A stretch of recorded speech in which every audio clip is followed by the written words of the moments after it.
அரசியல் வியாபாரி நீ. உன்னுடைய தேவைக்காக நீ அரசியல் பண்ணிக்கிட்டு இருக்கிற. தமிழ் தேசிய உணர்வாளர்கள் சொல்லுவாங்களா, முத்தரசனை விட நீங்க தமிழ் தேசியம் பண்ணிட்டீங்களா? ஈழத்தமிழர்கள் கஷ்டப்படும் போது முதல்ல குரல் கொடுத்தவர் தமிழ் சீமான் தான். அப்படியா?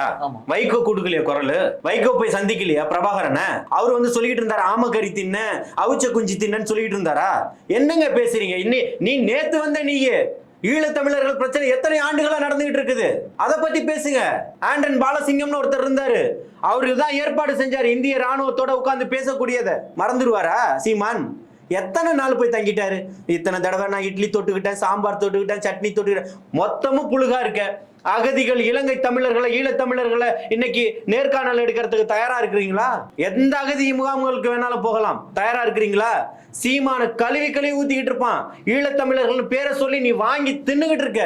அரசியல் வியாபாரிகள் இருக்க, தமிழை வச்சு பொழப்பு நடத்திக்கிட்டு இருக்கிற. உனக்கு என்ன அருகதை இருக்கு சொல்லு பாப்போம்.